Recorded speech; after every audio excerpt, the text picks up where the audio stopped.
වට වඩා අහිංසක වෙන්න එපා. එම ප්‍රමාණයට වඩා අහිංසක වුණාම උඹට මුලින්ම නැති වෙන්නේ උඹේ ගෞරවය. මිනිස්සු ගාව රෙස්පෙක්ට් එකක් තියාගෙන ජීවත් වෙන්න බැරි වුණාම තරලමම බාල්දු වෙනවා. මම තිස්සෙම පුතා තමන්ගේ ගෞරවය පරිස්සම් කරගෙන ජීවත් වෙන්න. මිනිස්සෙක්ට හරිය වටින දෙයක් ආත්ම ගෞරවය කියන එක. ඒක නැති වෙන තැනට කිසිම වැඩක් කිසිම දෙයක් කරන්න එපා. තමන් ආස දේවල් තමන්ගේ මුදලින්ම ගන්න තරම් ෆයිනෑන්ෂියලි ස්ටේබල් මිනිස්සෙක් වෙන්න පුතා. ඒ හැඟීම පට්ටි කිසිම හේතුවක් උඩ මෝඩයෙක්ට දෙයක් පැහැදිලි කරන්න හෝ ඒ සම්බන්ධයෙන් තර්ක කරන්න යන්න එපා. ඔබට කවදාවත් ඌත් එක්ක තර්ක කරලා දිනන්න බෑ. උදාන මෝඩ තර්ක වලට ප්‍රතිචාර සපයනවා කියන්නේ එතන මෝඩයෝ දෙන්නෙක් ඉන්නවා කියන එක. උච්චර මහන්සි වුණත් එකම තැන නම් පුතා ක්‍රමයේ අප්සෙට් එකක් තියෙනවා. මහන්සි වෙන විදිහේ වැරද්දක් තියෙනවා. ඔබ ෆේල් වෙන හැම වතාවකම මොලේට දෙන සිග්නල් එකක් පුතා. මීට වඩා දරුණුවට මේ ගේම පටන් ගන්නවා. ඔබේ ෆැෂන් එක හොයාගනින් එකට 100% මහන්සි වෙන්න. ෆේල් වෙන හැම සැරේකම ඊට වඩා දරුණුවට ගේම ආයෙ පටන් ගන්නවා. ආසාව තියෙනවා නම් බං ගහන්න බැරි ගේමක් නෑ. මම දන්න එකම තියරිය ඒක.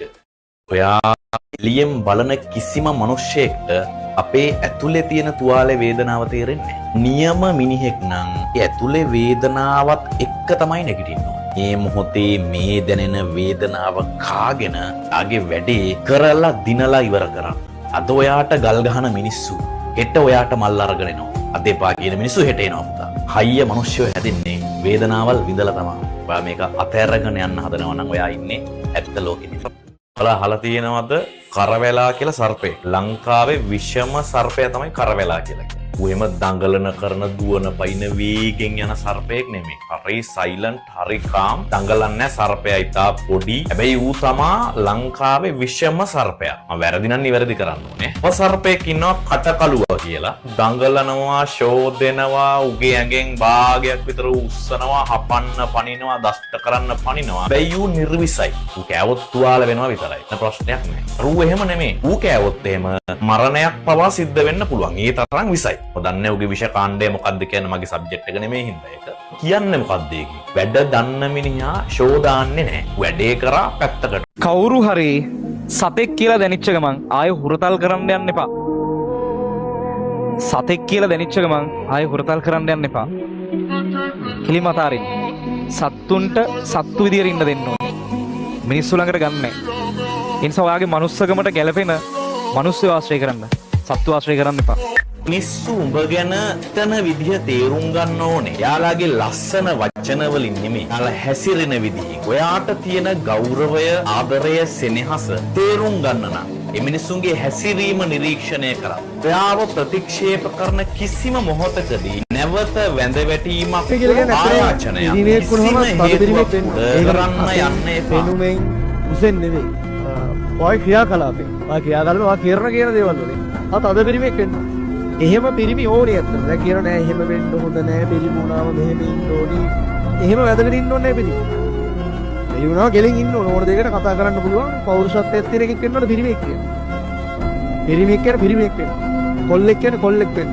එහෙම පිරිමි තමන්ගේ අම්මලා තාත්තලාට ගුරුවරු නේ මං කියන්නේ. ඕනෙම තැනක දෙක වෙන්නේ නේ. ඕනෙම තැනක ජීවිතේ ඕනෙම තැනක දෙක වෙන්නේ. එහෙම එකෙක් වෙන්න. එහෙම එකෙක් දැන් ගොඩක් වල උපදේශ සම්මෙන් එහෙම වෙන්න එපා කියලා. මම කියන්නේ එහෙම වෙන්න. දෙහුවොත් ජහන්න එක. ඔව් පිරිමෙක් කියලා පිරිමෙක් නෙදී. එහෙම මොරාල් එක කොල්ලෙකුට තියෙනවා. හැබැයි මෙහෙම එකක් තියෙනවා. පිරිමියෙක් හද වෙන්න ඕනි. හැබැයි ඒක කන්ට්‍රෝල් කරගන්න පුළුවන් වෙන්න. ඒ කියන්නේ ඔයාලට කවුරු හරි ගැහුවොත් ඔයාලට උඩ ගහන්න පුළුවන්. ගහන්න පුළුවන් එකෙන් මාගේ. ගහලා නැති කරලා දාන්න පුළුවන්. හැබැයි ගහන්න නැතුව ඉන්න පුළුවන් නම් ඒක ශ්‍රේෂ්ඨයි. එහෙම එකෙක් වෙන්න. කවුරු හරි ගැහුවොත් මට ගහ ගන්න බැරි නම් ලාමක එකෙක් නම් එහෙම වෙන්න ඕනේ. එහෙම එකෙක් හරියන්නේ. හද පිරිමෙක් කියලා කියන්නේ එහෙම එකෙක්. එහෙම උන් හදනවලු ලේසි කාර්ය. ඒ සමහරට ඔයා නම් ඔයාගේ පවුලේ තද පිරිමියා. ඔයා තමයි ඔයාගේ පවුලේ ධනෙ උපයන්නේ. ඔයා තමයි පවුලේ උන්ට උදව් කරන්නේ. ඔයා තමයි අනිත් මුත් අය ගමන අරයි. ඔයා තමයි ඔයාගේ පවුලේ ඉන්න නියම පිරිමියා. එහෙම උන් කවදා හරි දවසක හදනවලු ලේසි කාර්ය. ඒකට ඔයාගේ වටේ පිටේ ඉන්න උන්ටත් ලේසි. එයාලට උදව් කරනවා. එයාලට ඔයා පුළුවන් වාහනයක් කරන්න. එයාලට සමහරට ගියක් හදලා දෙන්න. එයාලට සල්ලි දෙනවා. අනාගතයේ දවසක මගේ එතකොට කියලා වැඩක් නෑ දැන් කියන්නේ.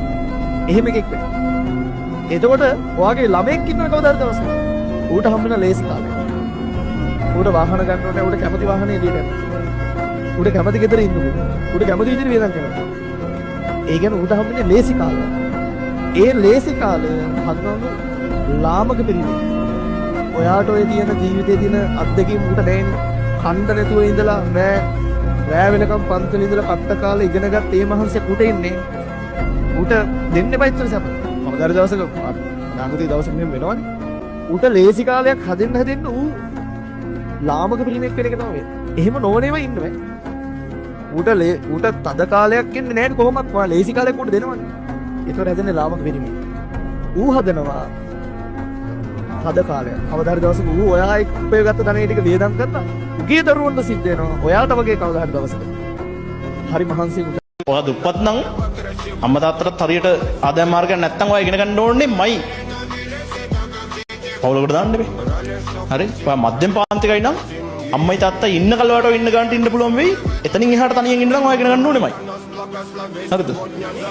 ඔයා වෙන සල්ලිකාරයෙක් නම් තාත්තයි අම්මයිගේ පැත්තේ ඒත් ඔයා ඉගෙන ගන්න ඕනේ මයි. ඇයි? තාත්තයි අම්මයි අපි හිතමු නැති කාලෙක මිනිස්සු ආව ගණන් ගන්න නැති වෙයි. අපෝ මූ මේ ඉගෙන ගත්ත නැති කෙනෙක්. හරි? උසස් සමාජයේ ඉහළ සමාජය පිළිගන්නේ නැති වෙයි. හරි? සියලු දෙනාට ඉගෙන ගැනීමේ අවශ්‍යතාවය. මිනිහෙක් සාමාන්‍ය වෙලාවක කෑමක රස හෙව්වට බඩගින්න ඉන්න වෙලාවක කෑමේ රස බල ඉන්නේ නැහැ. කාගෙන යනවා. ජීවිතෙත් හරියට ඒ වගේ. සාමාන්‍ය මිනිහා දියුණුවේ දිගපළල උසමහත මැන ඉද්දී අභියෝග එක්ක ප්‍රශ්න එක්ක ඔට්ටු වෙන එක දියුණු වෙන්න ඕනම කට්ටක් කනවා. ඒ නිසා මතක තියාගන්න ජීවිතේ අපිට එන ප්‍රශ්න අභියෝග අපිට හයියක් තියෙනවා නම් ආශිර්වාදයක් කරගන්න පුළුවන්.